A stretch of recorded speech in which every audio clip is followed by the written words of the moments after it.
Thank you, everyone, for coming tonight. We're going to get started.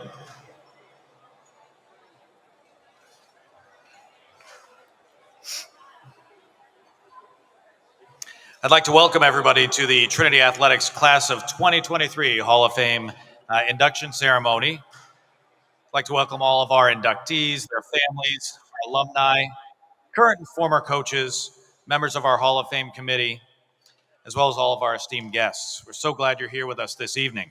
My name's Drew Galbraith. I'm the Director of Athletics here at Trinity and your host this evening. For those of you who were able to be with us earlier in the day, what an amazing day on our campus. It started very early this morning over on the Connecticut River. We christened 2 new launches for our rowing programs. We dedicated a press box to our former field hockey coach and Parmenter. And then truly an amazing day of competition for our Bantam teams with wins on every field. We established this Hall of Fame back in 2019, and we're thrilled to be able to continue this tradition with our 5th class.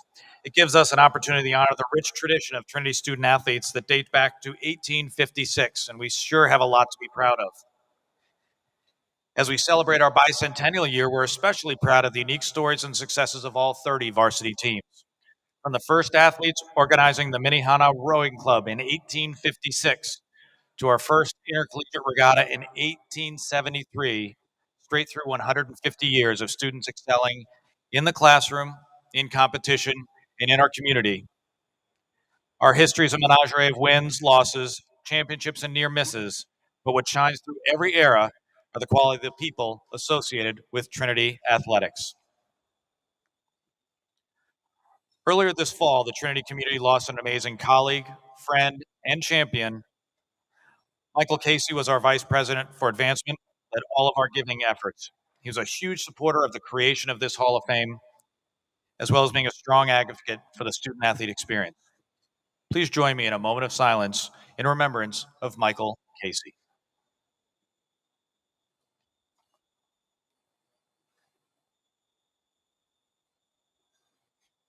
Thank you. The support we receive in athletics from our institution and our alumni is phenomenal. It all emanates from strong leadership from our president, Joanne Berger-Sweeney, as well as our board of trustees. To begin this evening, it's my privilege to introduce a member of our board of trustees who played on the men's hockey and men's lacrosse teams here at Trinity and is also the father of two Trinity alumni. Ladies and gentlemen, Peter Duncan.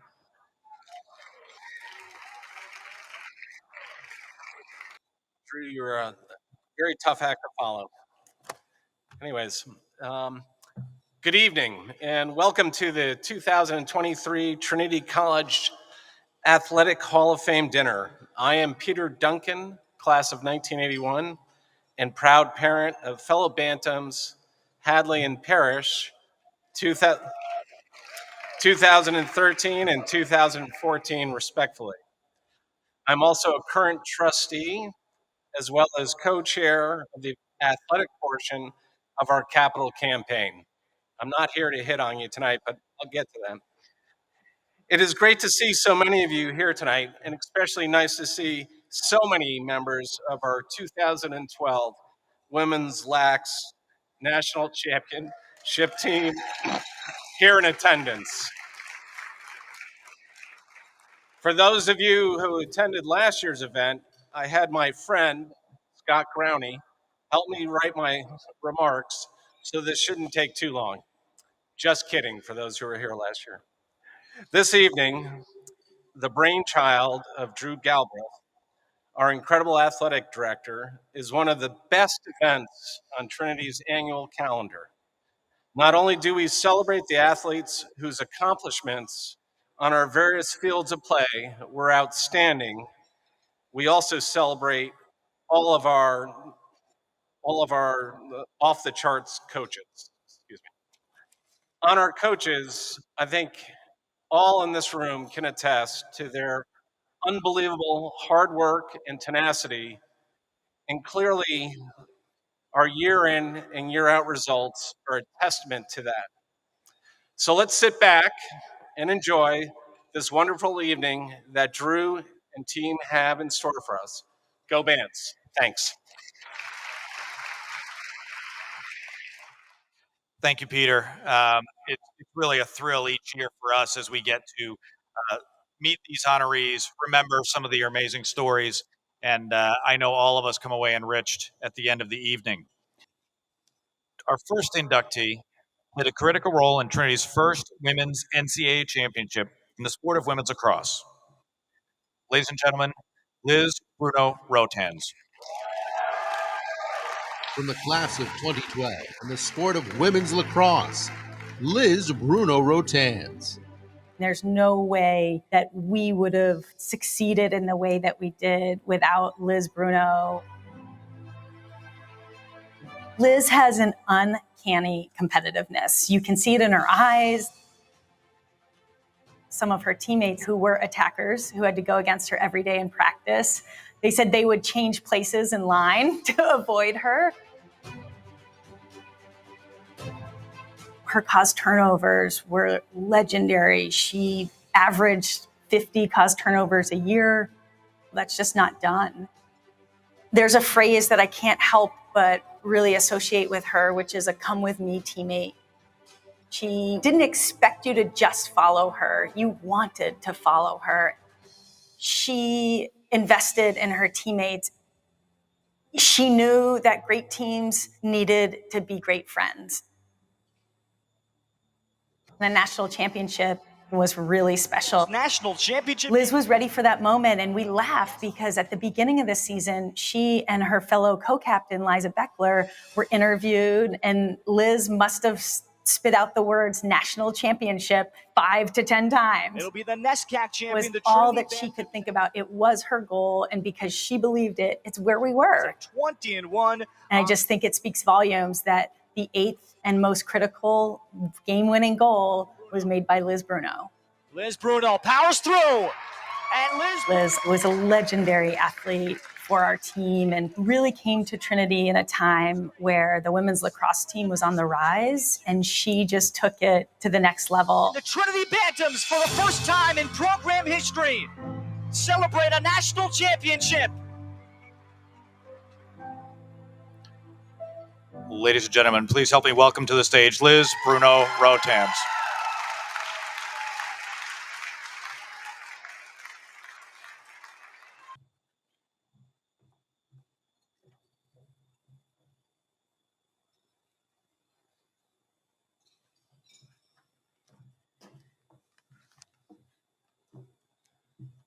Good evening.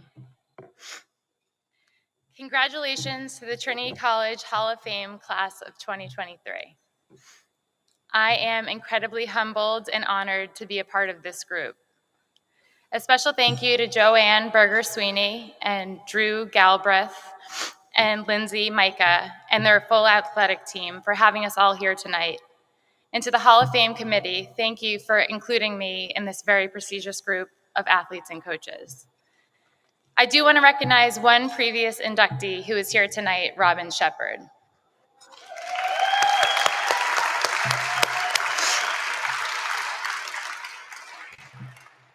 Robin had a tremendous impact on not only our team, but the entire women's lacrosse program at Trinity and all of women's athletics at Trinity. Robin, your legacy speaks for itself, and you laid the foundation for the incredible experiences so many of us had on and off the field. You created a tradition of excellence, so thank you. And now to my coach, KP.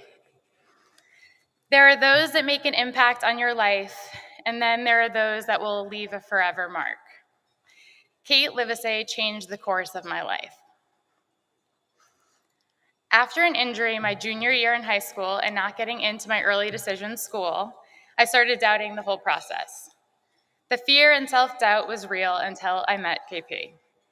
I should share that the first time we met was the winter of my senior year on a Sunday morning at Trinity.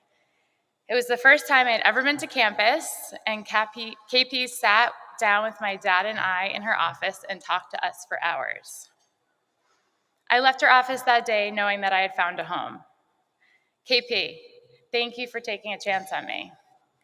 Thank you for believing in me. From that moment forward, I was all in. This program became my instant family, and I was committed to giving it every ounce of myself as a teammate and a leader. As a coach, KP figures out how to coach each player individually to reach their potential. She knew when to yell at me, when to silently stare at me, when to push me harder, and when to give me a break. When you love and respect a coach as much as I did KP, it was easy to work hard every day and want to do more for them. So thank you, KP.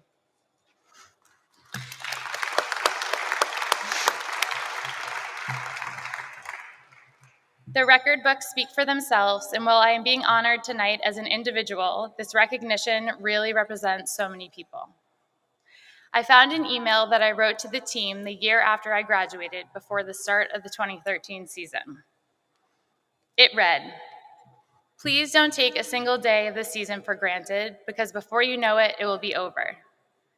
Do not just go through the motions of the drills. Instead, be the one that motivates your teammates to want to work harder. Do the little things and be disciplined. New players, do not be afraid to call someone out or be a leader, because I guarantee that all the returners look up to you more than you know. Do not make excuses, because they will get you nowhere. Push each other to your full potential. At the time, it may be hard, but at the end, it will be worth it. Enjoy each other's company. Never forget how lucky you are to have best friends who would do anything for you on and off the field, and coaches who would do the same. Lastly, always remember to respect your coaches and respect your teammates. If you are lucky, they will be in your lives forever." I sent that email 11 years ago, and I believe it all rings true today. I stand here and I feel so lucky. So many of my teammates, many who are here today, are still a significant part of my life. There's nothing that quite compares to being part of a team. So I want to thank my teammates for holding me accountable on and off the field. Thank you each for supporting me always through college and to this day. Thank you for showing up when I need you most. And thank you to my best friends who traveled from all over to be here tonight with me.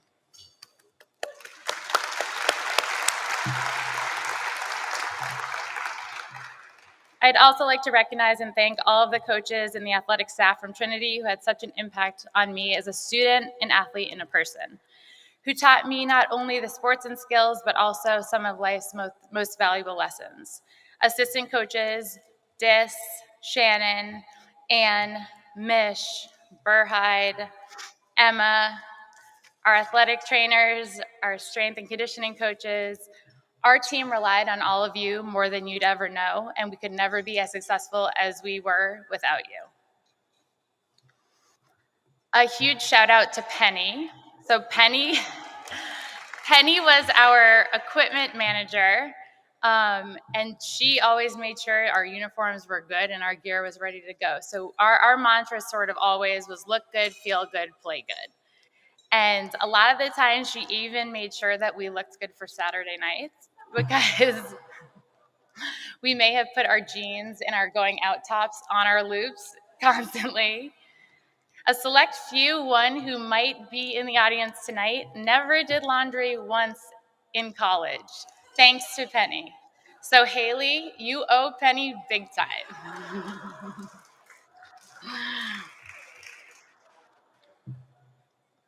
And to my parents have been my biggest supporters and my biggest fans the past 33 years. They've instilled in me the importance of hard work and determination, and have taught me that nothing is impossible. They have taught me if something doesn't go your way, you do not give up. Instead, you learn from it and you work harder.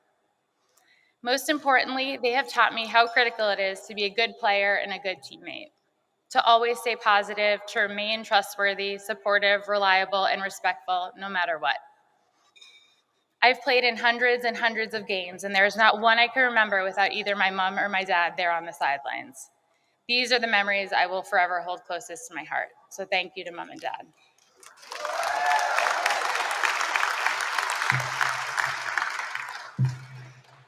And to my brothers, Mike and Andrew, thank you for making me as competitive as I am today, and for never going easy on me growing up. It was both of you and the endless hours of playing and practicing in the backyard that made me such a committed and driven athlete. I look up to you both and admire you so much. Lastly, I'd like to thank my husband, Brendan, and my two sons, Will and Cal. Brendan, thanks for putting up with my competitive nature and for being my biggest fan. Having you here to share this moment tonight is all I could have ever dreamed of. Thanks to you and the boys for making my life so complete. The last thing I'll say is that 2012 will be a season and a team that I will never forget. We started off the year with the motto, "Today is the day," and we truly encapsulated that saying each day of the season. We took each practice and each game one day at a time, and it finally led us to a 21-1 record and a national championship. A goal that I unknowingly put upon us during media day at the beginning of the season.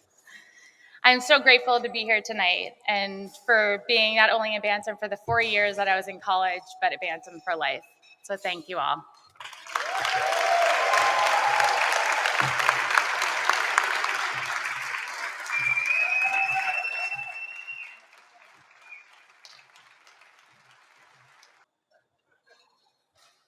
Thank you, Liz. Some sports are the sum of the parts as opposed to the individuals. In the case of pairs rowing, that is certainly true. It's our pleasure for the first time in the brief history of our Athletic Hall of Fame to induct a team into the Hall of Fame. Ladies and gentlemen, Ricci and the late Dave Brown. From the class of 1973, men's rowing teammates, David Brown and Rick Ricci. David and Rick are cornerstones of this program. The program was less than 10 years old when Dave and Rick arrived. They, along with the head coach at the time, Norm Graff, I think charted a course where they wanted to test themselves against the best rowers in the country. David and Rick won 2 national championships in the pair at the IRA National Championship in both 1972 and 1973, which was an extraordinary accomplishment for them individually and also representing the college. In 1972, they not only won the IRA National Championship, but also finished 5th in the 1972 Olympic trials. They finished 5th in the Olympic trials as undergraduates. The other participants were all seasoned national team members or had been around the national team before. And here come these 2 kids from Hartford, Connecticut, who put themselves amongst the very top cohort of rowers in the nation. Rick and Dave have both had lasting impacts on the program far beyond their graduation.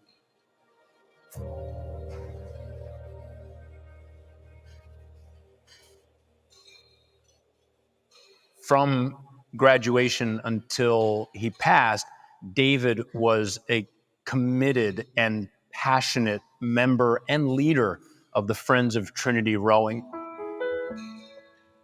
This boathouse, our fleet of boats, the shell that bears his name, it's a testament to his commitment to Trinity Rowing well beyond his time as an undergraduate. Rick has remained connected to the sport for 50 years. It has been incredible to see how passionately Rick remains engaged in all of his efforts to honor Dave and to help support every student athlete who passes through the boat bay here at the Friends of Trinity Rowing Boathouse. They had a synergy in the boat that produced national championship level speed. But the partnership that they formed went so far beyond the water, both in their actual accolades, but also in their character and in their values. David and Rick helped build everything that we are today.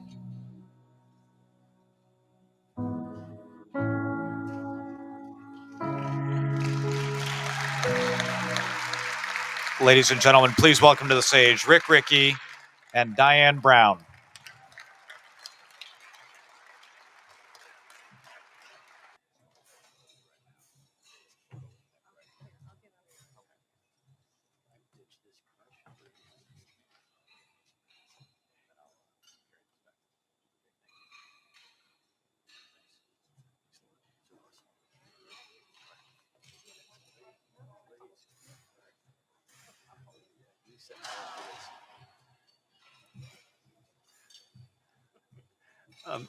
A rowing accident. So anyway, I'd like to first of all thank Director Galbraith and the committee, Hall of Fame committee, for this incredible honor. It's terrific. I can't even put into words. First of all, being honored and also the first team. That's really hard to get my head around because Trinity's had so many terrific teams. I'm not conversant with Trinity athletic history. I do remember the great squash teams and, of course, the women's lacrosse team. So being the first team to be inducted, I hope, is a harbinger of things to come. And I just can't say it's just a terrific honor.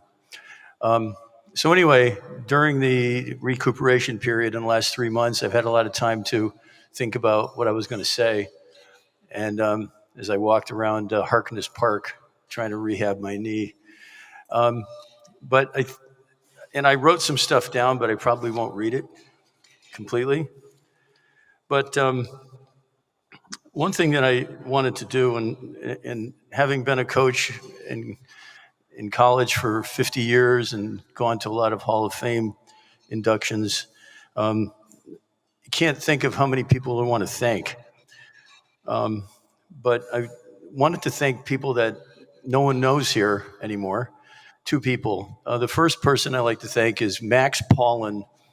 He was the admissions officer, and he met me at my high school, Arlington High School, in 1968, and immediately started to recruit me to come to Trinity and never let go.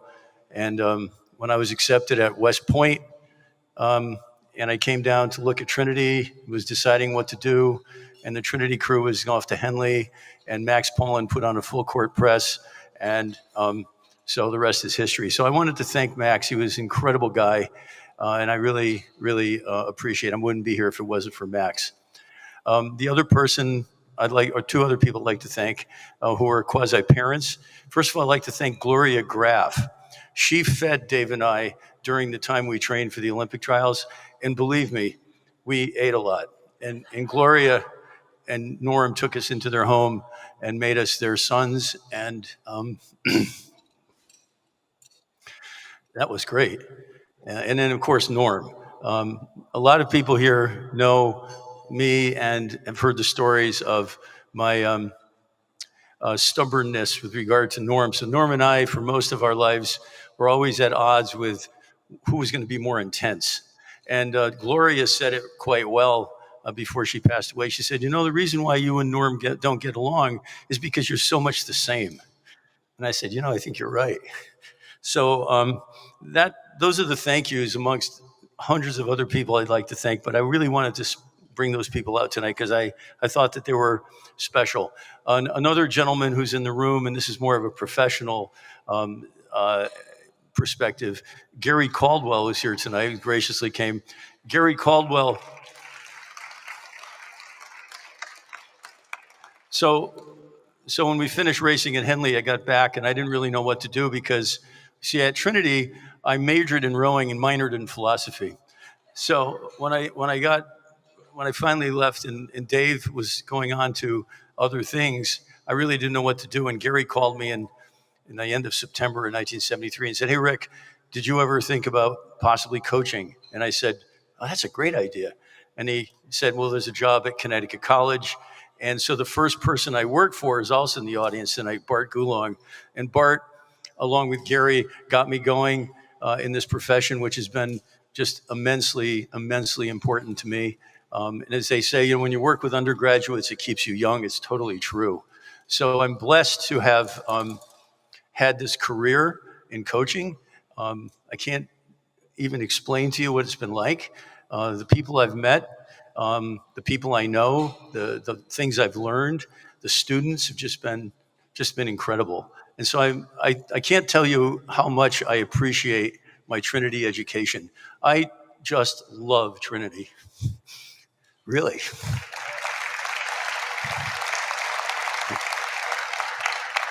So sometimes I kid around to my wife. I say, I got to win the Powerball so I can get a bunch of money and give it to Trinity.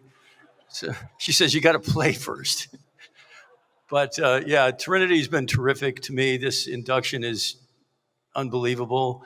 I just wanted to say, and I've said this in other dedications of Dave's boats, but rowing with Dave was just, there's no words for it. But I think the biggest thing that I think about when I think about Dave was trust. I trusted Dave, and we built that trust over hundreds of hours of training. But Dave was the bowman. He steered the boat. I put my head down. I pulled as hard as I could. I never feared we were going to run into anything. And Dave was just the best. And so the trust I'd like to extend to anyone here who's an undergrad rower is you have to trust your comrades. And the way you build that trust is every day working really hard. So I want to compliment Kevin McDermott and Peter Graves. From what I can see, the Trinity program is off into the 21st century. I'm so proud of you. And please call on me. I'd love to be part of it. Thank you.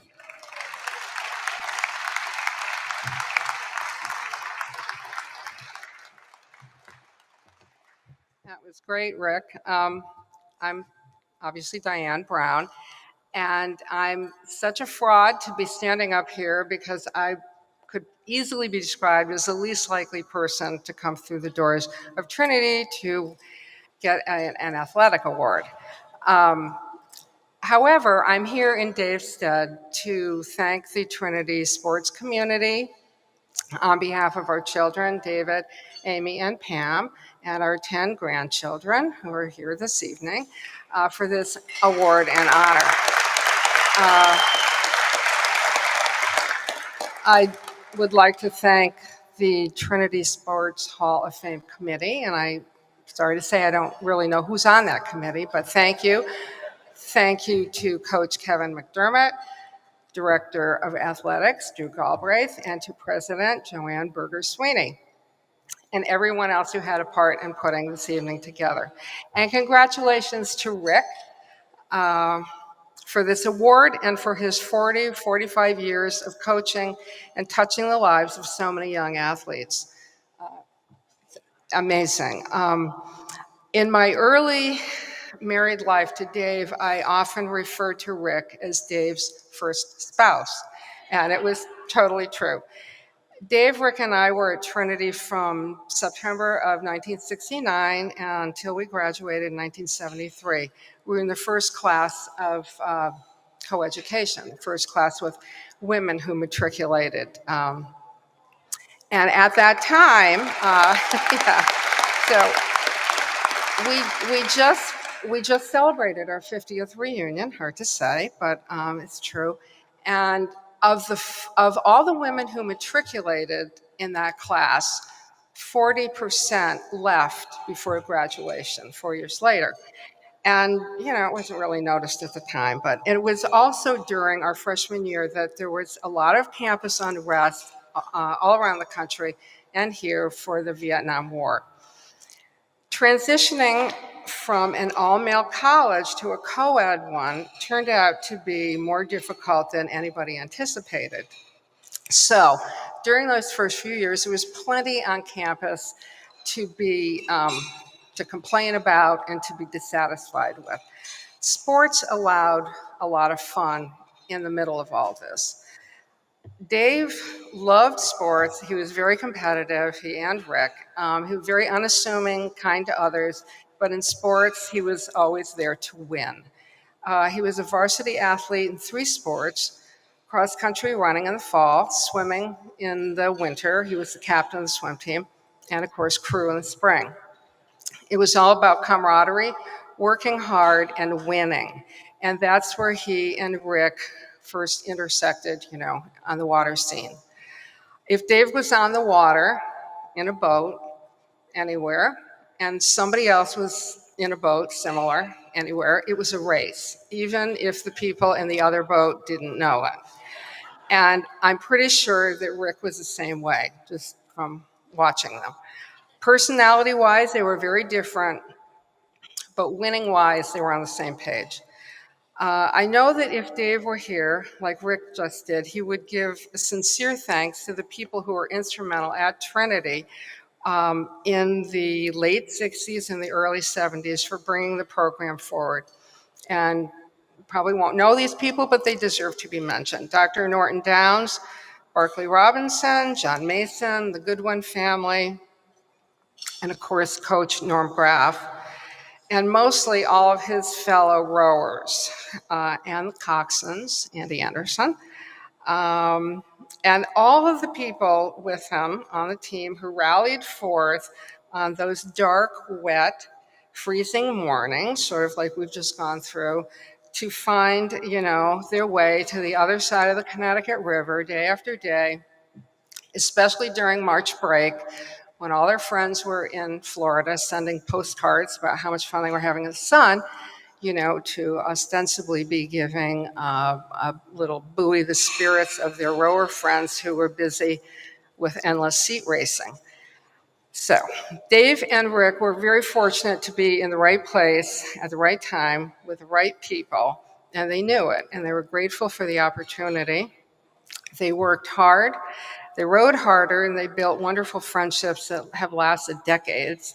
And they also, as you've heard about Rick especially, have worked to pass that love on and the dedication to others. So on behalf of Dave, the family thanks you very much.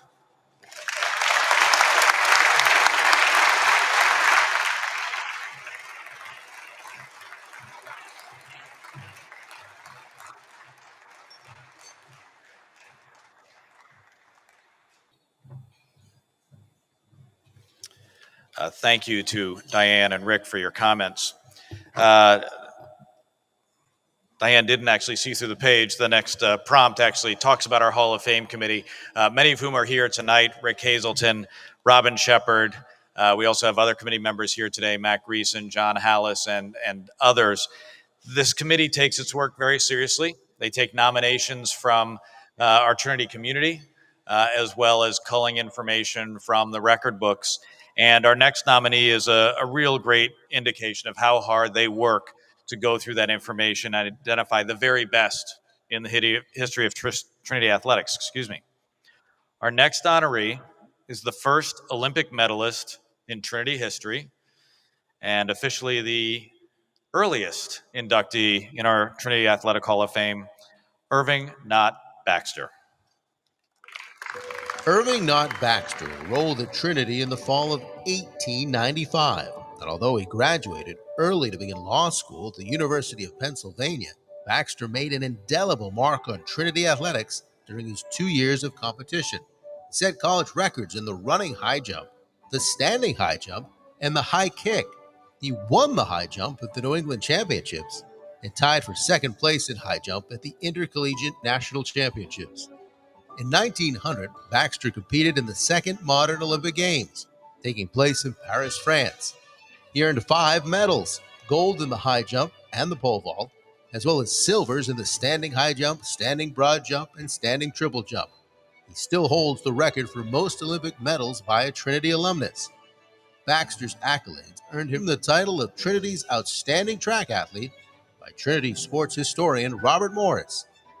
And it is our honor to induct him into the Trinity Athletics Hall of Fame.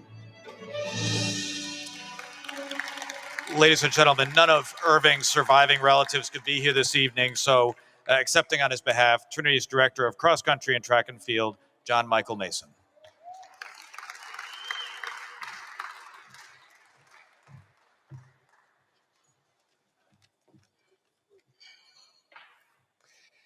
It's very special in our sport to have an Olympian.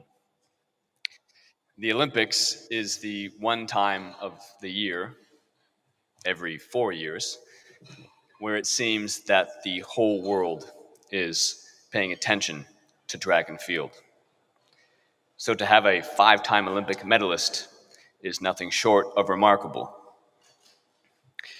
It seems like Baxter could jump over everything and anything and wanted to dominate in every form of jumping he could. He was an athlete. The international governing body for our sport is called World Athletics. And the biggest event outside of the Olympics is the World Championships of Track and Field, which are called the World Athletics Championships. Again, in its purest form, Irving Baxter was an athlete. As Coach Suter, who is here tonight, used to say, the tape measure and the stopwatch do not lie. In this sport, you can't hide. You bare your soul for the world to see. And unlike other sports, conference and division don't necessarily matter as much. We compete against Division I and Division II athletes all the time. In fact, earlier today, I was at Lehigh University with the cross-country team, where we competed in one of the most competitive cross-country races in the country with athletes from all over the United States. Our best male athlete today on the men's team outkicked someone from Army, and our best women's athlete today outkicked someone from Navy, believe it or not. But you get my point.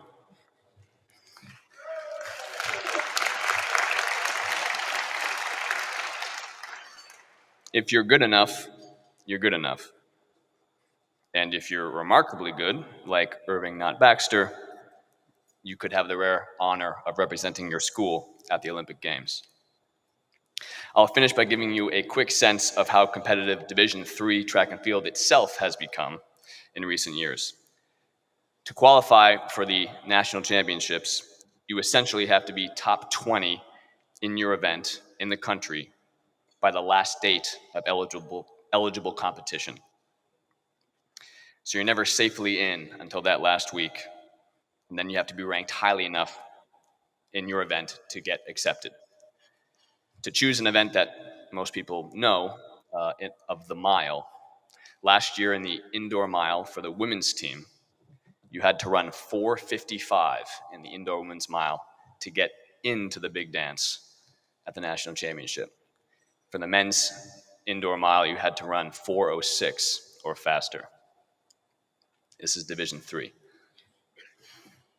I'm proud to say that Trinity is, I should have checked this before tonight, but I believe the only school, certainly the only NESCAC school, to have two men on the top 10 indoor mile list in NCAA Division III history, Travis Martin and Ryan Bach, and they both trained in this field house.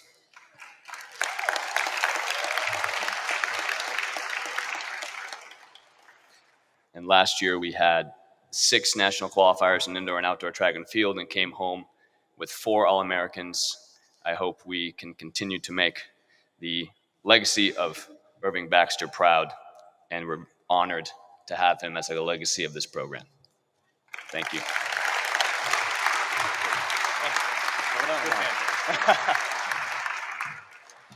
Thank you so much, John Michael. We're going to take a brief break for dinner service, and then we'll be back with our next few honorees. Thank you. As we begin our next round of inductees, this inductee is synonymous with the success of Trinity men's basketball in the early 2000s. The all-time leading scorer in Trinity men's basketball, Tyler Rhoten. From the class of 2006 in the sport of men's basketball, Tyler Rhoten. Someone told me about a player on Tyler's team. So I went down to New Jersey to watch a game. As I was watching the game, Tyler Rhoten put on a show. The person who had told me about the player I went to see approached me and said, well, what do you think? And I said, I like him and we're going to recruit him. But how about that guy? Who is he? He said, oh, that's Tyler Rhoten. He's a football player. I wouldn't waste any time with him. He's not going to play basketball. He's going to be a scholarship football player. I don't listen very well. I told him that I thought he was a great basketball player who happened to play football also. And would he mind if I sent him some stuff? And that began our recruiting process. The toughness that he showed that day just was overwhelming. I knew early on he could be very good. He finished inside. He ran the floor. He was a good jump shooter. Some of the numbers are astounding. Everybody wants to be a 1,000-point scorer in their career. He did that in 2 years.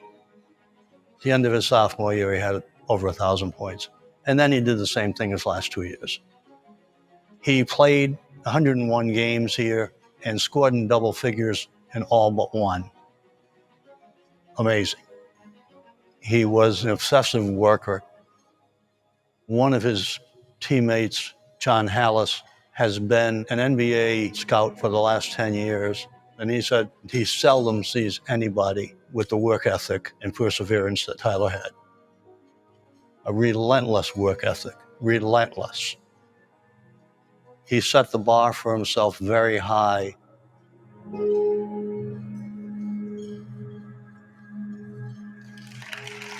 Ladies and gentlemen, Tyler Rhoten.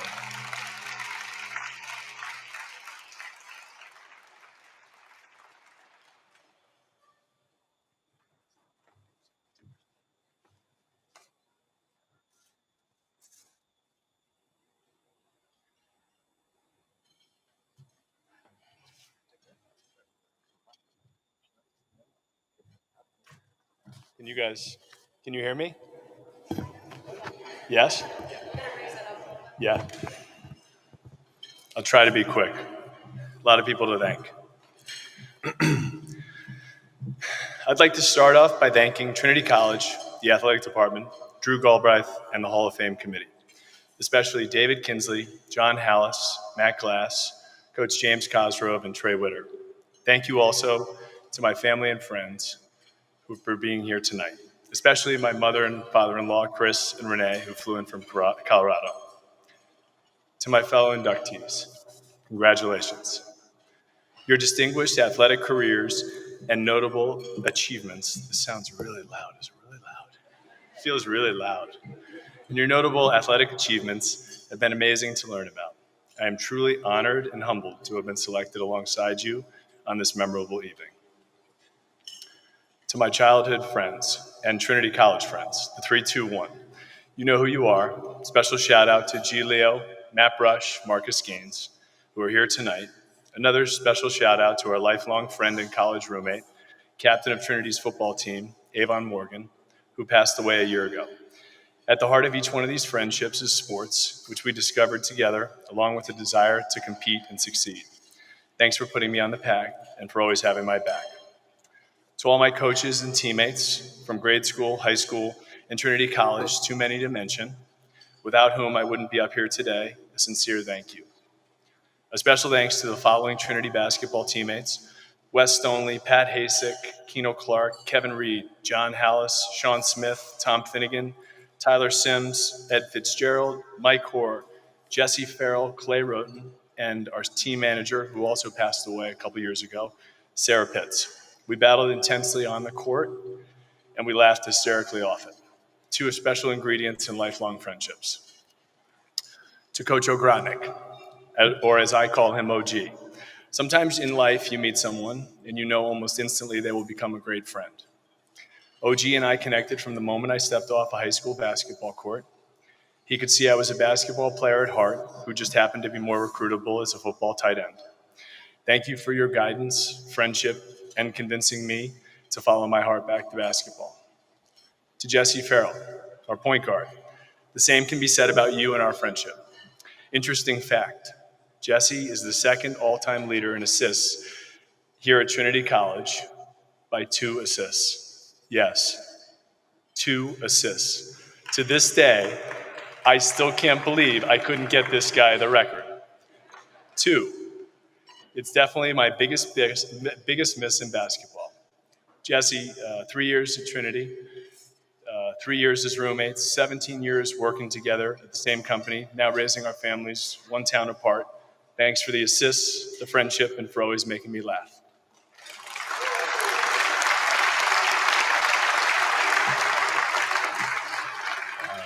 To my grandparents here in spirit, thank you for instilling such core values in our family, and thank you for being at countless games to cheer me on. 2 more pages, I promise. I'm going to move fast.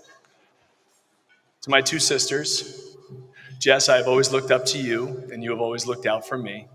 Thanks for always pointing me in the right direction and for caring so wholeheartedly about this family. Monica, my baby sister, as the youngest of four, Monica was dragged to about 75% of the basketball gyms in the state of New Jersey. Thank you for always making me smile and for always being so joyful in life. You have a natural ability to make those around you happier. To my younger brother, Clay, who's not here and has a very good reason. He's at a wedding for his brother-in-law. Thanks for always being my roll dog. Even as a child, Clay wanted to hang with the big kids, to be a part, which not only resulted in him being wise way beyond his years socially, and there's many people here that can attest to that, but also a heck of a basketball player himself.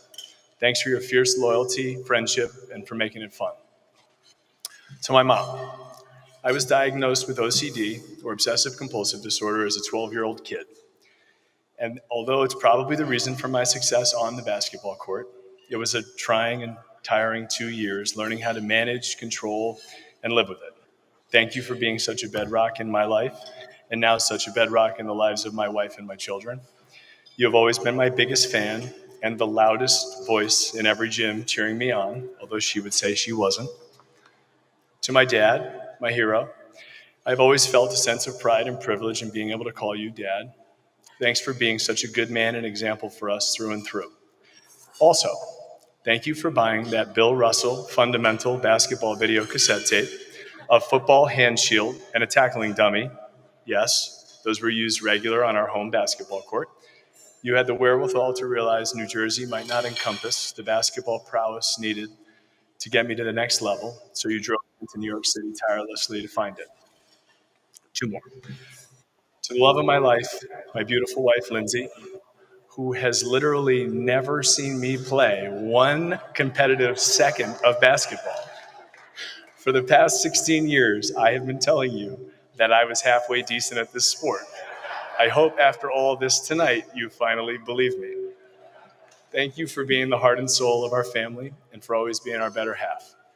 And lastly, to my four amazing children, Cooper 10, L 8, Brody 5, Shay 2, who's I think asleep, maybe she woke up. I'm incredibly proud of you.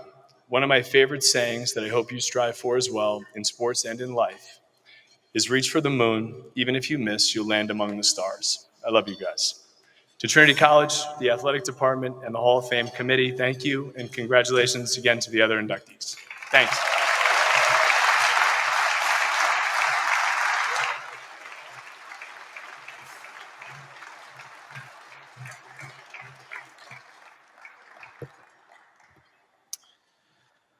Our next inductee was one of the leading forces in the growth of Trinity women's rowing into a national power. Ladies and gentlemen, Sue Proctor.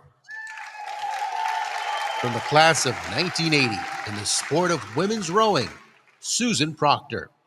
In the early days of women's rowing, we were looking for good athletes more than people who had rowed before.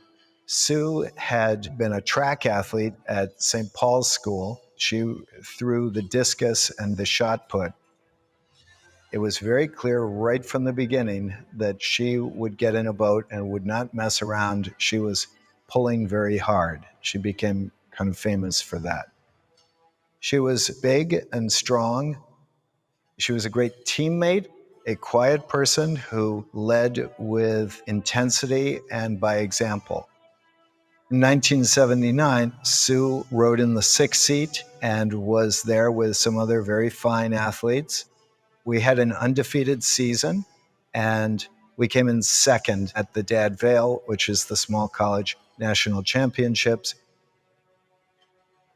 The next year, another undefeated season, 1980, and that year Trinity won the national championship, Sue's senior year. A pattern was established that Trinity women's rowing was going to be excellent, and for many years Trinity was at the top of small college rowing. We are here to acknowledge Sue as one of the best women in Trinity rowing history. She was the first Trinity woman to make the U.S. national team and row in the World Championships. She was a trailblazer and showed Trinity women that it was possible to come from a small college program, but by working hard and by rowing well, you could make it to the highest levels of the sport.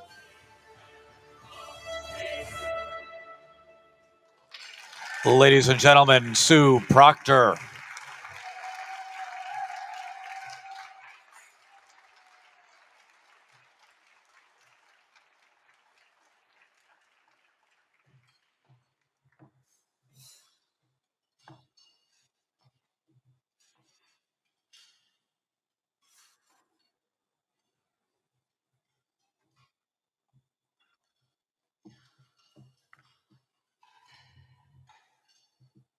Thank you. It's truly an honor to be here tonight, to be an inductee to the 2023 class of this Trinity Athletic Hall of Fame.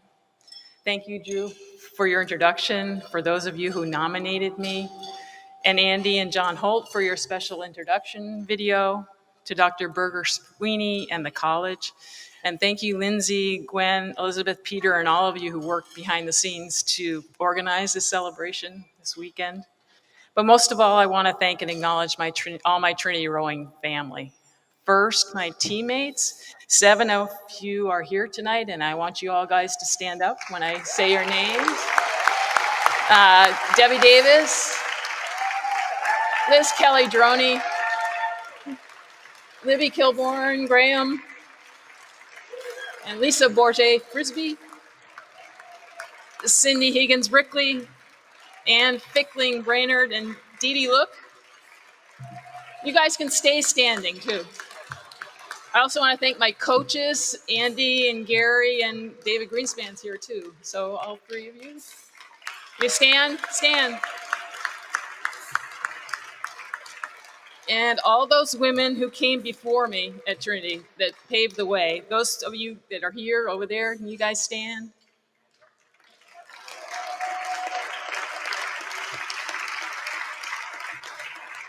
And all the rowers that came after me, and those of you that are here, can you all stand? There are a lot of us here.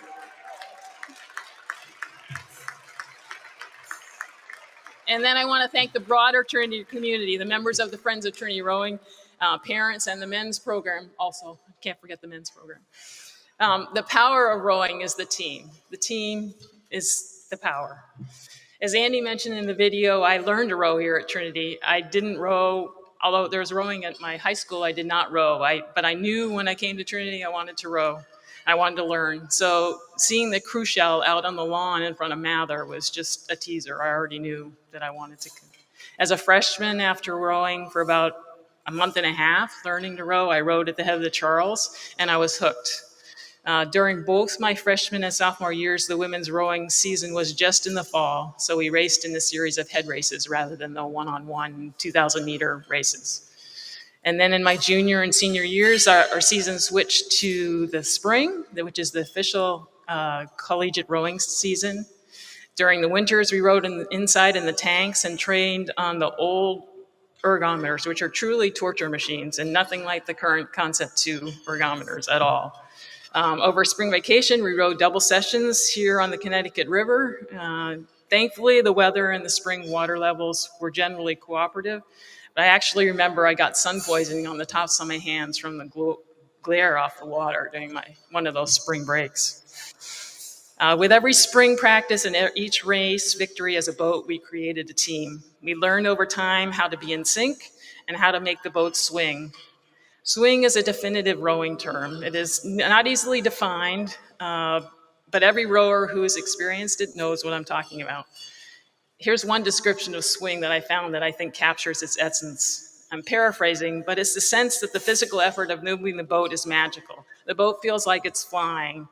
There's an effort to maintain and increase the speed eases. As the effort to maintain and increase the speed eases, the boat just glides forward, and everybody in the boat feels it. But most importantly, you can't force it by pulling harder. Brute force doesn't work. Achieving swing only occurs when everyone in the boat is exerting maximal physical power, all while maintaining the precision of smoothness together. In my junior year, we launched into an undefeated regular season up to the Dad Vales Championships, where we came in second to Ithaca, who would we had beat 2 weeks before in the regular season. My senior year was a blur. I was rowing and I was finishing my requirements for a biochemistry major, but with 6 out of the 9 of our 79 boat returning, we continued to work as a team to hone our abilities. And that year we were undefeated in our regular season and won the Dad Bale Championship. After college, I moved to Boston in the spring of 1980 and continued to row. I was lucky enough to be able to row with women who were on the 1980 Olympic team, but stayed rowing because they were never able to go to the Olympics because of the boycott. In the summer of 1981, I was invited to go to my first national team selection camp. And representing the US in the World Championships in the women's pair in 81, 82, and 83 was truly a culminating experience. In an Olympic year, the national team is an Olympic team, and I took a year off from graduate school to train for the Olympic team, but unfortunately I didn't make the team as one of the last persons cut. To those of the rowers in the room, I don't need to tell you, but rowing is truly an extraordinary sport. It's all-encompassing. And to quote and paraphrase the writer John Seabrook of The New Yorker, who was a rower at Princeton, he said, "The paradox of rowing is this most physically demanding of sports is about 80% mental. For success, it demands a balance of confidence, trust, and harmony with your team as you work together. You learn through, quote, cooperative practice what it's needed to instill and fine-tune the adjustments to compromise and to unify 9 separate individuals to work together to move the boat. In rowing, there are no high scorers, there are no defensive stars, there's no individual stats. It's all about the team."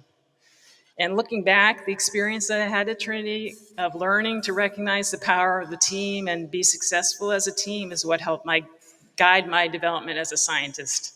I started out working in an individual lab, as an individual lab scientist in a clinical hospital and then a university lab, conducting nutritional biochemistry experiments. But I quickly realized that bench science wasn't for me. And over time, I grew to focus on conducting research that involved teams who went out in the field to address real-life questions about health and performance. And more recently, when I retired, I was a department chair in a research institute leading a group of scientists where our mission was to make an impact, to minimize injury and improve the health and readiness and performance of our US Army soldiers. The department was made up of people of varying strengths and skill sets, and the rowing experience I had at Trinity influenced my approach towards leadership by recognizing the power of the team. And in the organizational management world now, this type of leadership style is termed having an outward mindset, where, quote, performance improves because of the understanding that other people matter just as much as you do, and you want to work together to achieve your goals. Again, it's all about the team. The team is what is important. So in closing, I just want to also thank and acknowledge my family, my sister and my 2 nephews, Colin and Evan, who are here tonight. And I want to thank my brother-in-law, David, my niece, Catherine, as well as my brother, Jeff, and sister-in-law, Nadia, and my 2 nephews, Atticus and Andre, who were not able to travel here tonight. And lastly, I would like to acknowledge and honor my parents. Neither of them are still living, but during their lives, and even now, they both continue to provide me with inner confidence and support as I live my life. Thank you, everyone, for being here.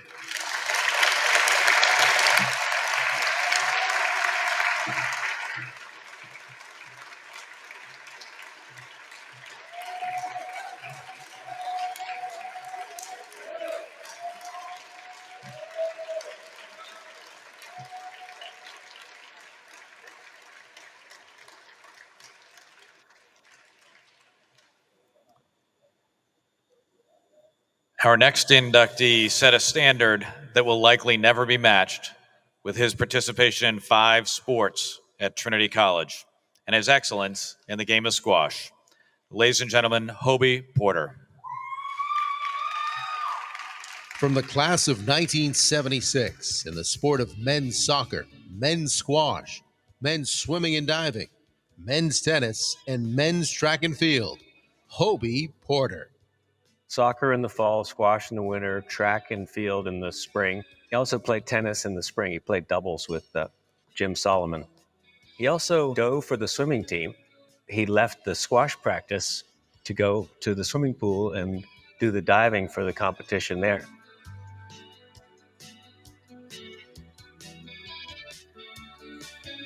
I just wanted to feel like I was back on the squash court with Hobie Porter. I got a wooden racket. It's a Bancroft. We actually played with the York wooden rackets. And that was the first undefeated season that Trinity Squash had ever had. 16-0, including our first ever wins over Dartmouth and Yale. Hobie won the George Sheldon McCook Trophy, the college's top athletic award presented each year to the senior who has exhibited outstanding courage, dedication, and ability as a participant in Trinity athletics. Hobie also won the Middleton Trophy, awarded to the Trinity senior who has shown the greatest desire to participate in and dedicate himself to athletics. Hobie's wife, Pam, told me that he was cut from basketball during middle school, which is why he took up squash. Hobie is just very humble, and that's something that I really appreciate about Hobie. His best sport really was squash. After Trinity, Hobie was a ranked doubles player. In fact, he finished fourth in the country in 1982. Currently, he also plays golf, he plays paddle tennis, padel, biking, he goes hiking, skiing, snowshoeing, and one of his wife Pam's favorite sports, which is horseback riding on the surf. I'm so proud of Hobie for being inducted into the Trinity Hall of Fame. The fun thing is that Hobie is remembered half a century later.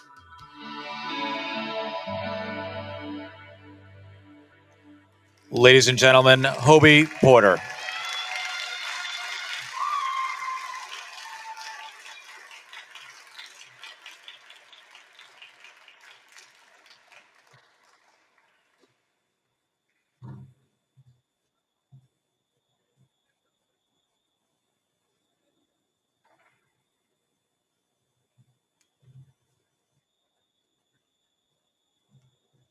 It's not easy coming up after all these other people. I mean, this is such an impressive group, but I'll try not to be too long, and thanks all for coming.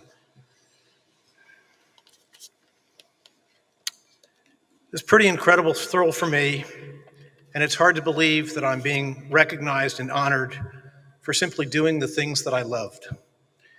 Let me start with some well-deserved thank yous. President Berger Sweeney, Drew, Lindsay, and anybody else who put this together, thank you very much. I know how hard that kind of thing can be. To Charlie Stewart, who did the heavy lifting on my nomination and helped create the wonderful video introduction. Thank you to my teammate, squash co-captain, usher at our wedding, and great friend. To Jim Solomon, roommate, teammate, soccer co-captain, and among the class of 76's best communicators and spirit builders, thanks for your support. Love you guys.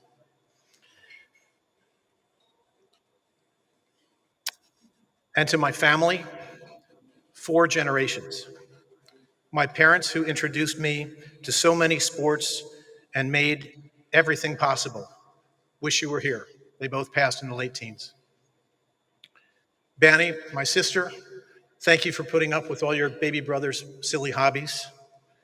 Wife Pam, we're about to celebrate 40 years of marriage. Very exciting. And children, Molly, Becky, Andrew, and Andrew's wife Margot. And finally, granddaughter Josephine, who you may have seen here earlier tonight. She is very receptive to my coaching her as she learns to crawl. Thank you again, everyone. 1972 to 1976 was an interesting time to be a Trinity student athlete. We were a little too young to have gone to Woodstock, but we sure had heard about it. The war in Vietnam was still going on.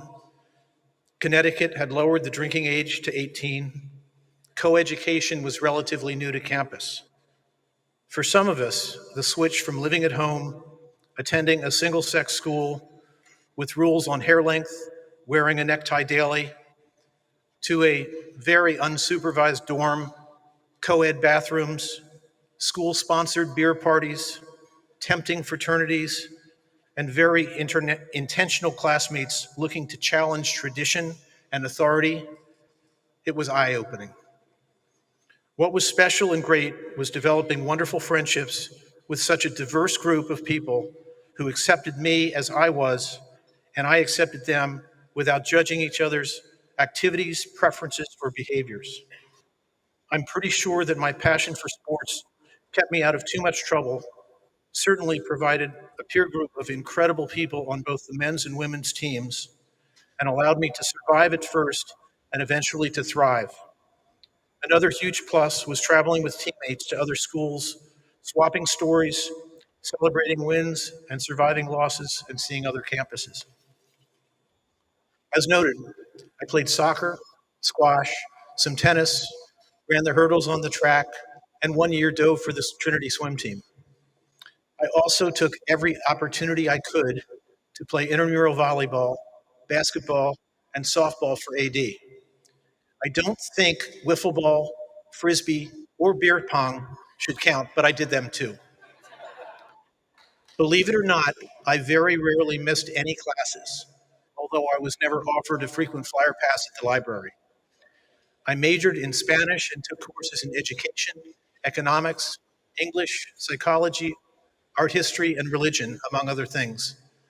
Ironically, I did not take enough PE classes to have them count toward graduation. I recall our accounting class concluded with an exam that was 3 essays, no numbers. It was truly a liberal arts education. Great preparation for my later years at the Wharton School. My school had required that we play a sport every season beginning in 4th grade, so it was totally built in that all afternoons were for athletics. And several times fate stepped in to influence my decisions. Soccer was probably my favorite sport. Initially, I played 70 and 80-pound football. Thanks to my father's early teaching, I could throw and catch pretty well, but I was always one of the youngest and smallest due to a November birthday. I only started soccer after making a catch on the gridiron and getting clobbered by a kid who I believe started shaving in 6th grade. I was told by a doctor to switch sports. With our undefeated team in 1976, and later the national amateur competitions I played in, squash is where I enjoyed some of my greatest moments. But I might never have picked up the racket unless in 7th grade, when I was showing some promise as a swimmer and diver, I got an ear infection, which I didn't tell anybody about. I subsequently had a ruptured eardrum, and again was told by the doctor, no more pool for you. So my lifelong love and addiction to squash began. So I have a concussion and a ruptured eardrum to thank for getting me into the sports that suited me best. I don't think anybody needs to hear me ramble on too much longer, so let me finish with something a little bit different. I got a letter in '72. Trinity was saying, "We want you." A similar message came from Uncle Sam, but Hartford won out over Vietnam. I'd spent 13 years at Haverford School. All boys, wear a tie, don't break a rule. Also required every season a sport. Take the field, hit the pool, or get on the court. What a joy it was to finish each day training, competing, and learning to play. My father had taught me to run, throw and catch, and other skills needed for game, meet, or match. The hard part each season, choosing which sport to do. I so loved them all. Maybe I could do two. Thank you, Trinity, for letting me do them all, never limiting my options, spring, winter, or fall. Tonight has been awesome, recalling the past. These 47 years have gone by too fast. Keep going, Trinity. Let's always hear chants from teammates and fans, all screaming, "Go Bands."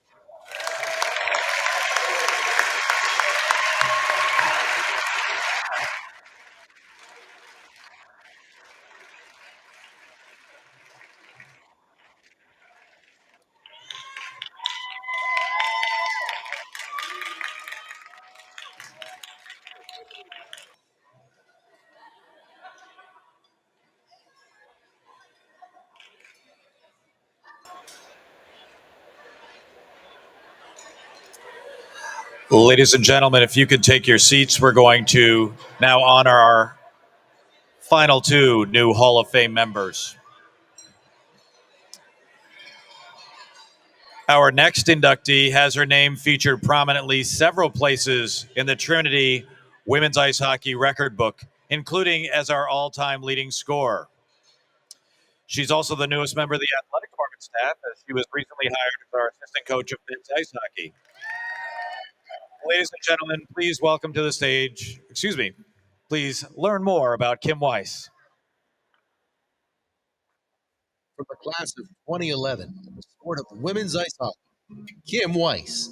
She was a leader. She held her teammates accountable, but she also led by example, working hard in and out of the classroom, doing everything that she could to make our program better. And when she came in, that changed the trajectory of Trinity hockey. Along with her teammates, they pretty much brought us from hoping just to make the playoffs to being nationally ranked and a team that other teams were afraid of. At the time, our conference arguably was the toughest conference in all of Division III hockey, with the Middleburys and Amherst winning back-to-back national championships, and we were right there. Very few players are all league for their entire 4 years, and Kim was. She could do it all. Yes, she scored, but she could impact the game in so many different ways. She would do whatever it takes to help the team win. Block shots, penalty kill, power play, score the big goal, assist the big goal, save a goal from going in our own net. She could do it all. This is a compliment, but she was a rink rat. She loved being in the rink, still loves being in the rink. Every ounce of her was consumed by hockey, and her schoolwork did not suffer because of that. She would get her schoolwork done, excel. She was a neuroscience major, and basically minored in hockey. Kim's impact pretty much has laid the foundation for all the teams that have followed her. And her legacy, along with her teammates, is something that I don't think can be measured. Now, please welcome to the stage Kim Weiss.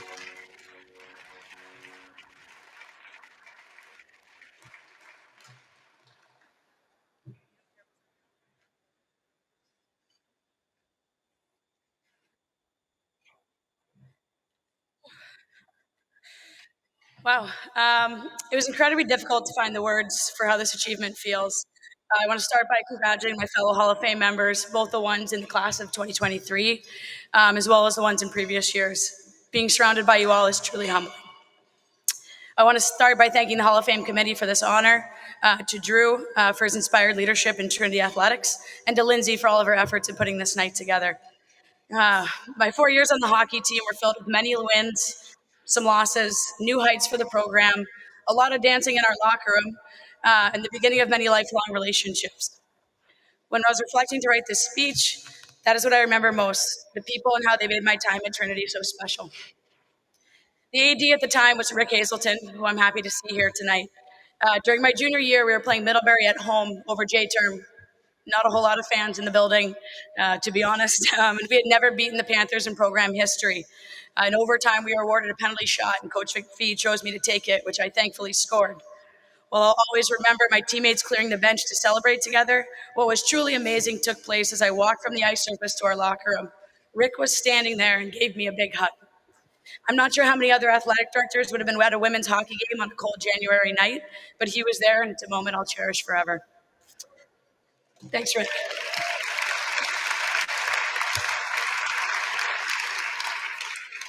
I have to credit another Trinity legend who really paved the way for our program, and for me in Trinity athletics in particular, and that would be Robin Shepard. I had a pause for applause here. I had the honor of taking her coaching seminar as a senior, where she inspired me to continue to be passionate about my sport and to be confident in myself no matter my surroundings. Robin, we all know you're a trailblazer. Athletics as a woman at Trinity College would not be the same if it wasn't for you. I had to thank my old friend and now new boss, Matt Greason, first for allowing me to circumvent the rules of being a current staff member that gets inducted to the Hall of Fame. But Matt was the men's hockey assistant coach my first 2 years on campus before he left for Plymouth, Michigan to coach at the United States National Team Development Program.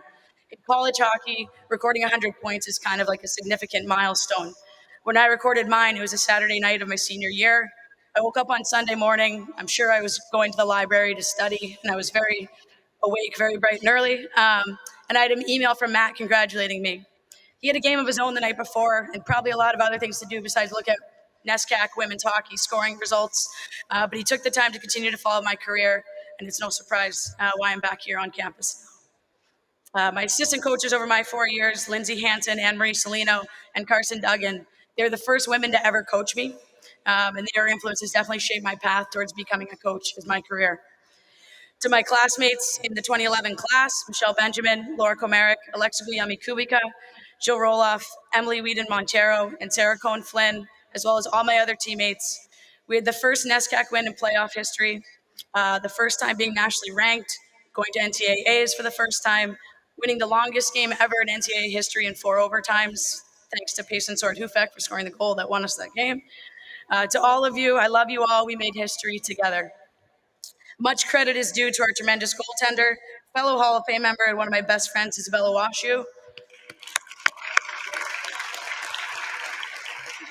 Izzy, thank you for being so hard to score on in practice. You made me a lot better. I certainly wouldn't be standing here if it wasn't for you. And your friendship has also made me a much better person. So thanks, Iz. To my coach, Andy McPhee, I wouldn't be on this stage if it wasn't for you. I wouldn't have taken a chance on Trinity College if it wasn't for you. You took a chance on a sarcastic, skinny kid who never knew when to stop talking on recruiting calls.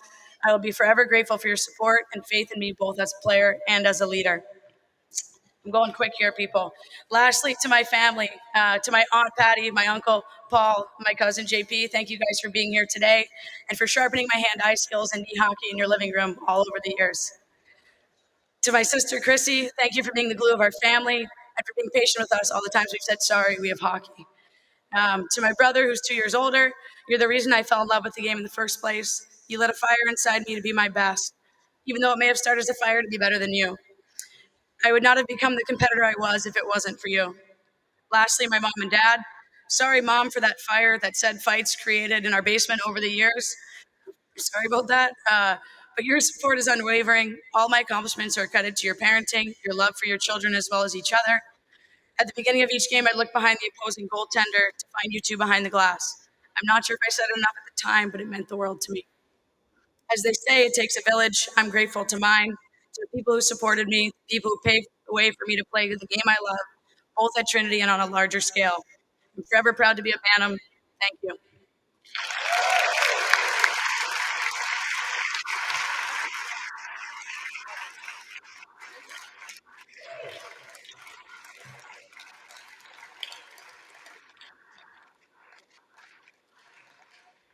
Our final inductee this evening led Trinity baseball for 22 years and led the program to unprecedented heights, including the magical 45-1 national championship season in 2008.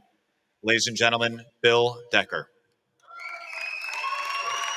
Trinity's head baseball coach of the 2008 Division III national champions, Bill Decker. Obviously, the wins speak for themselves, but I think the thing that drew me to him the most was his competitive nature. Competitive, doing everything and doing anything. I had him as an instructor for squash, and he would let any one of us that played him in his class or on the team get to double figures, and we're like, all right, we got him, and then he would just score 50 straight. His willingness to win, but to win in the right way is what always kept me coming back. And I was lucky enough to know his father, Bill Decker Sr., and I know he got that from him. Crazy thing about everything looking back is he was an All-American football player at Ithaca and didn't actually play college baseball. Yes, he went in as a recruited player and just kept on getting hurt. He brought a lot of that mentality, a lot of that intensity as a football coach to the baseball field, and that absolutely helped us. Nobody feared playing Trinity baseball before Bill Decker arrived. But after that, that was what you circled on your schedule. It all leads up to talking about 2008 and how special that was. I guess I'm biased at saying this, but it's the greatest season in college baseball history, regardless of divisions. To win that many games in a row is just unbelievable to start. That's unprecedented. It's never happened before. And then to have it come down to that winner take all and really last at bat, last out, it was like a movie. So the thing with 2008 is that my granddad actually passed away in November leading up to the season. A long battle with melanoma. And his players to go out and do what they did, not only for themselves and the team, but as a way to have my dad's back. It meant a lot, not only to him, but just honoring the memory of my granddad. If you ask him what the most important thing he's done at Trinity and the most important thing he's done at Harvard is what would come from his family, from his father. He's most proud of the husbands, the fathers, the businessmen, the teachers, the doctors, the lawyers, the coaches that he has shaped and he has made.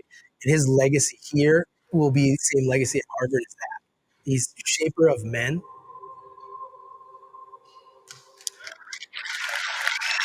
Ladies and gentlemen, Bill Decker.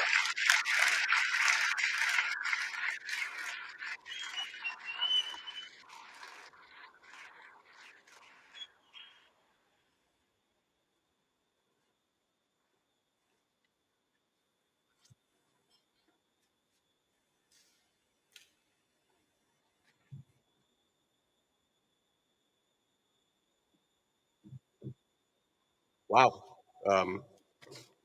Didn't realize I had to go last. I thought Liz kicked it off so well. I'll try to mirror what she did to this evening.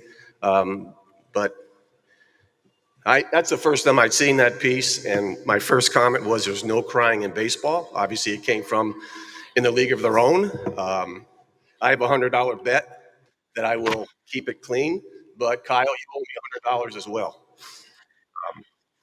But again, for me tonight, and again, Jason Barbarato, who played for us and coached with us, and has been a dear friend of mine, said it so well. For me, it's about a lot of thank yous, and it's a lot about just being appreciative of the career path that I've had. To the Hall of Fame committee, thank you. To Drew and Lindsay, thank you. To my fellow inductees that are being honored here tonight, tremendous accomplishments, unbelievable. I'm not a five-sport guy, but that was an unbelievable story. And also to all the past honorees, I'm very honored, humble to be in your house. So thank you very much. I wasn't going to actually write a speech. I was just trying to get on my feet and do what I usually do every day. But then I said I'd just start from the beginning. And it really started in March of 1990 when I came out here on a interview for a head baseball assistant football job. And obviously Rick was here, and Rick called me the following Tuesday and said I need an answer by tomorrow at noon. And I'm like, oh, Jesus, going to California on my spring trip. He goes, I need an answer by tomorrow at noon. So you can see Rick started this whole thing. He was a wonderful boss for me. I've gotten to know he's got three tremendous boys. Alex, who lives actually around the corner from me down the South Shore of Boston. But to Rick and his wife, Ann, thank you so much for everything you've done for so many people.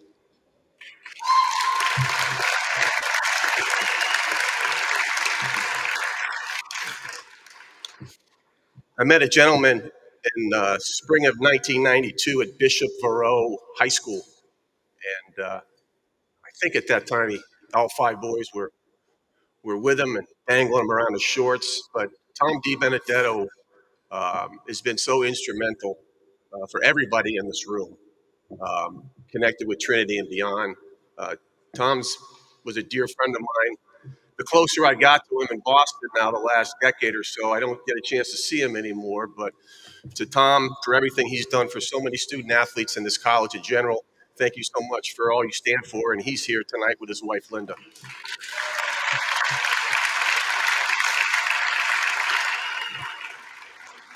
I'm not so sure if Robin Shepard started this program or not, but I had a great faculty advisor named Lou Major.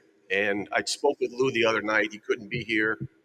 He had some cataract surgery done. But Lou was very instrumental in my life, but more importantly, was so instrumental in our players' lives. And I know some people know him. He's still got vigor. He's still a big-time Bruce Springsteen fan. And I know that Trinity College holds a dear place in his heart. So thank you to Lou. Mike Schweihofer, class of '94, was kind of my best friend as I came in here in the fall of 1990. Mike couldn't be here. He and his wife have moved out of the area. But Mike was instrumental, and I believe he's still connected with Coach Brian Adamski in the program, and was really my kind of behind-the-scenes guy to get this thing going. So kudos to Mike. I haven't had a chance to talk to this person, but she's been mentioned multiple times today. So Robin's legacy for what she's done, not just for the women, but for everybody at Trinity, is so instrumental.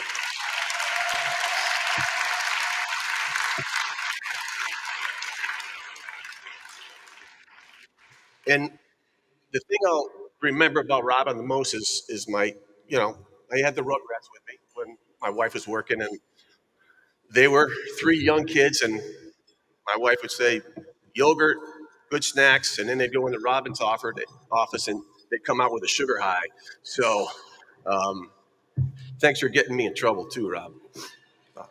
But just, I got a long list here. I'll try to do it quick. All the support staff over the years, Janet Willard, Ann Murray, Robin Kelly, Karen Callbacker, all those names that maybe some people don't know, but people that were important parts of my life. And that includes, I know Penny was mentioned earlier today.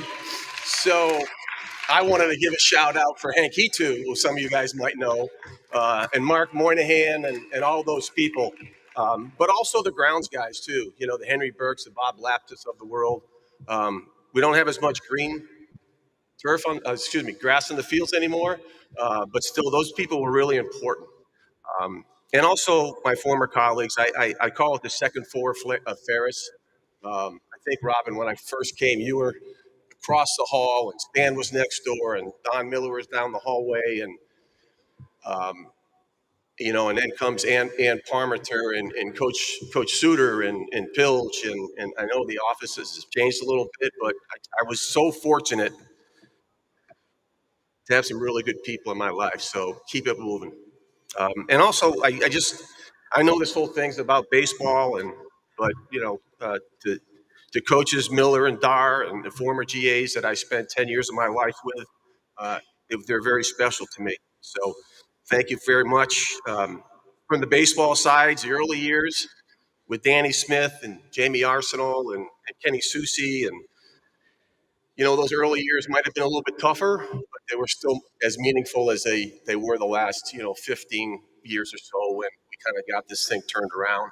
I walked through the door tonight, and two of my first players, David Grant and Rocco DeMeo, were here. And they didn't have to be here, so fellas, thanks very much.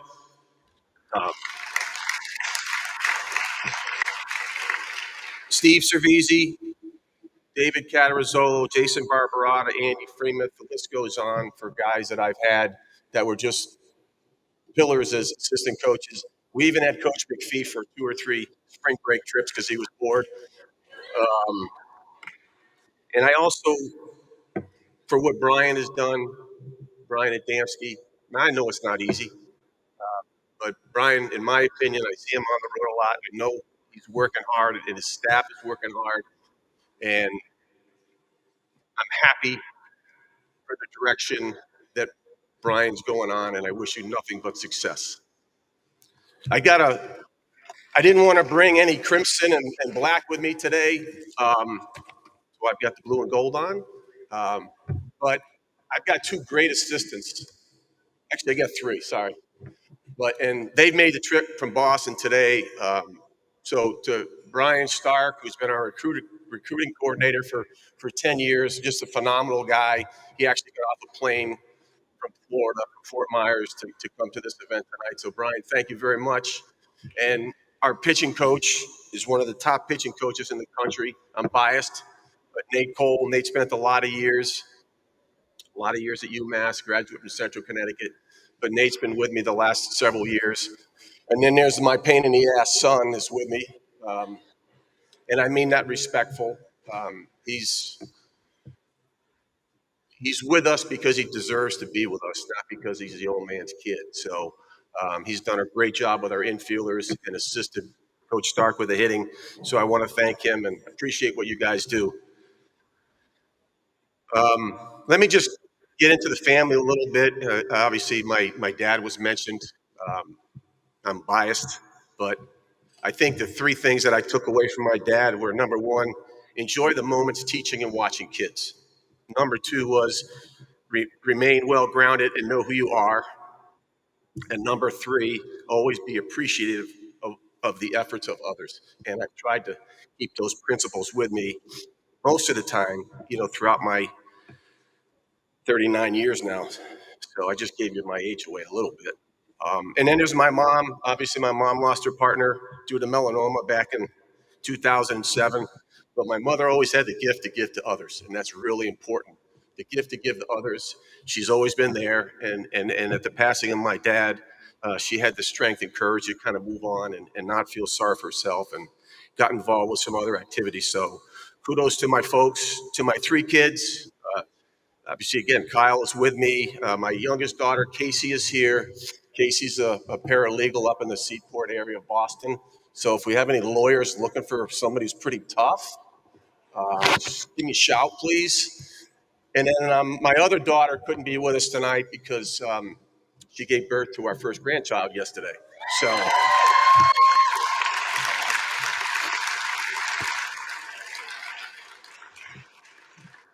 took a long time to get that thing out. But Casey William is with us, and both he and Sarah are doing well. I don't want to embarrass my wife too much, but we go back to 1978 as high school sweethearts. Again, you can start doing the math here. But she's obviously been a cornerstone of my life. And it's more than the marriage, it's the friendship. It's all the good things that go along, and it's the courage to stay together and just keep on moving despite what happens. So, obviously, our journey to come back from the Midwest to Trinity was great. The journey to move on to Boston was not as easy. When you have three kids and happy wife, happy life, and things at Trinity were very, very well, and the kids were all there. But nonetheless, she's always been with me, and I dearly appreciate that. So thank you very much. Just a little bit about the results. And again, this is for all the players that ever played. I did go back finally and look at some records. From 1991 to 97, what I would label the foundation of what our kids were able to build with our coaching staff. The darn guy still made 3 postseason appearances, which I think is super. From 1998 to 2012, we went to 12 postseasons in 15 years. And the sum of it is we went to 9 appearances in that 15-year period, NCAA appearances, 4 College World Series, and then the magical season that these kids just were so resilient in 2008. So kudos to that team. It's quite an accomplishment. But I also want to say, but let's not forget, it's not about me. It was always about the team. It was always about the players. It was always the challenges and obstacles along the way, with a core value of always trying to do things the right way. So I think the same thing is in play with my life today, and that's the way it was at Trinity. Trinity gave me a wonderful opportunity, and I'm so appreciative of all the college gave to me and what the college meant to me and my family.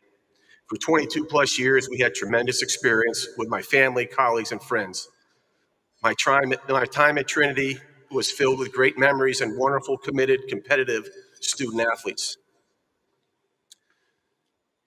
In August of 2012, I was sought out for a new challenge and opportunity for me and my family. And believe me, this was not easy. Trinity always gave us great kids who gave a great effort and had a lot of fun along the way, maybe too much at times. I was blessed to have overachieving assistant coaches at Trinity as I am today. Each season was very special for me in its own way. Trinity will always be recognized for its 2008 season by winning the national championship But what I will cherish the most is the consistency of our program, especially the last 15 years, as I've mentioned. I am forever grateful to our alumni that supported the baseball program and one another along the way, and I certainly hope they continue that with Coach Adamski. In closing,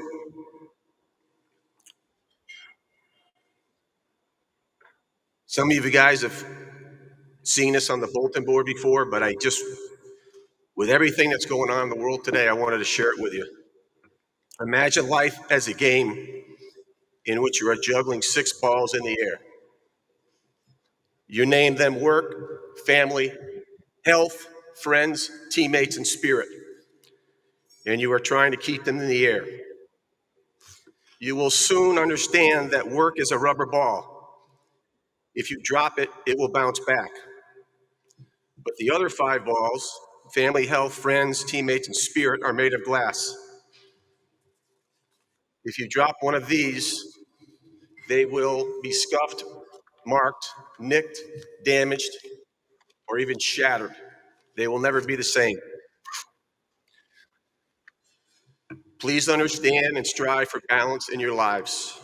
I wish I had taken my advice or this advice along the way. Don't take things for granted. Keep things closest to your heart. Cling to them as you would your own life, because without them, life is meaningless. Don't let your life slip away through your fingers by living in the past or the future, but by living your life one day at a time, you'll live all the days of your life. Don't run through life so fast that you forget not only where you have been, but where you are going. I think that's a Ferris Bueller thing. Don't give up when you still have something to give. Nothing is really over until the moment you stop trying. As Babe Ruth said, it's hard to beat a guy who never gives up. Finally, life is not a race, but a journey to be savored each step of the way. Yesterday is history, tomorrow is a mystery, and today is a gift. And that's why it's called the present. I wear a lot of crimson and black these days, but I will always cherish the moments and memories of the days of blue and gold. I am ever so humbled this evening and blessed to have the memories of Trinity College. May each of you be blessed as you continue your journey through life with friends, families, teammates, and others. So, I think I won $100 tonight. But I did want to say thank you again. I probably went over my time, but to my wife, I love you very much, and thank you. Travel safely.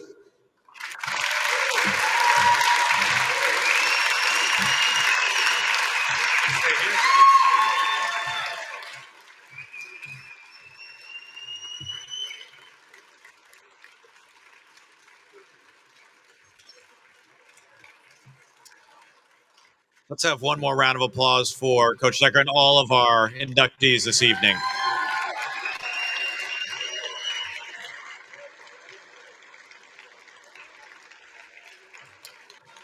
Want to thank you all for joining us tonight. This is always one of our favorite nights of the year for the fellowship and the community it brings together around Bantam sports.